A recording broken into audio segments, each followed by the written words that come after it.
안녕하세요. 캐디언스 CFN 김민성입니다. 이번 시간에는 판금 환경의 코너 분할과 전개를 알아보도록 하겠습니다. 모서리를 처리할 수 있는 코너 분할과 전개에 대해 알아보기 위해 제가 탭과 플랜지를 준비했고요. 탭 같은 경우에는 가로의 길이가 100, 그 다음 세로의 길이가 50, 그 다음 두께는 1T입니다.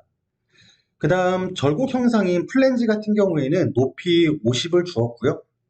이거를 가지고 가장 먼저 해볼 거는 코너 분할입니다. 코너 분할 같은 경우에는 이렇게 제작된 판금물이 사람 손이 닿는 부분이라고 하면은 끝 부분이나 이제 모서리 부분이 굉장히 날카로울 수 있기 때문에 그 부분을 이제 한 번 더 처리를 해줘야 됩니다. 그래서 그거를 처리할 수 있는 게 라운드 처리나 못따기 처리가 가능한데요. 사용하는 방법은 간단합니다. 그냥 여기 있는 판금물에 모서리를 선택을 해주면 되고요. 이렇게 선택을 한 뒤에는 이제 라운드를 줄 건지 아니면 챔퍼를 줄 건지 선택을 한 다음에 밑에 분할 값이라고 해서 얼마만큼의 값을 줄 건지 선택을 할 수 있는 부분이 있어요. 그래서 예를 들어서 5mm를 준다라고 했을 때에는 5mm만큼의 못따기가 들어가게 됩니다. 그래서 이런 식으로 끝부분을 처리할 수가 있고요. 이렇게 판금 설계가 끝나게 되면은 최종적으로 이거를 만들기 위한 원자재에 대한 크기를 알아야겠죠. 이제 그래서 그거를 알 수 있는 방법은 첫 시간에 잠깐 언급드렸던 전개입니다. 다시 한번 리뷰를 해보게 되면은 지금 이 판금물 같은 경우에는 여기가 50mm이고 이렇게 높이가 50mm가 되게 됩니다.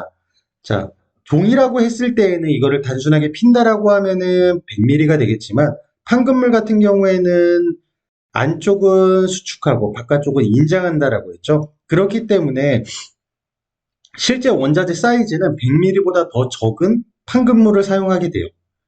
자, 그래서 그거를 사용하는 방법은 도구 탭에 보게 되면은 이제 전개라고 있습니다.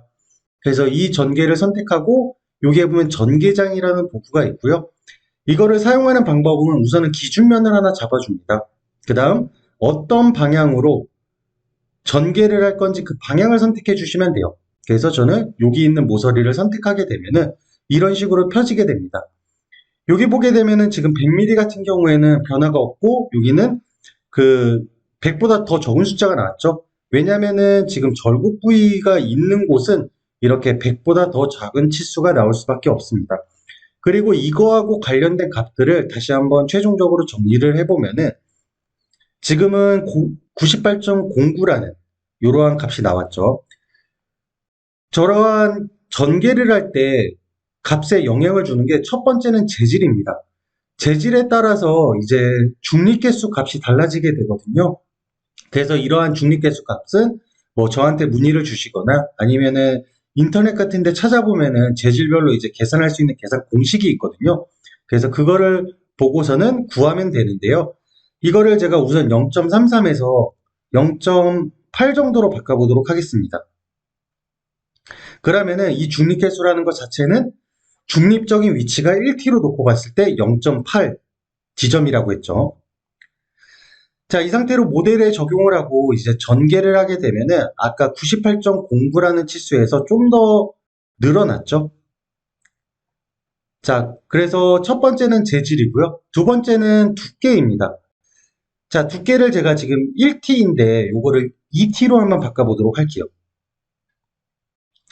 자, 그 다음에 요거를 다시 한번 전개를 해보도록 하겠습니다.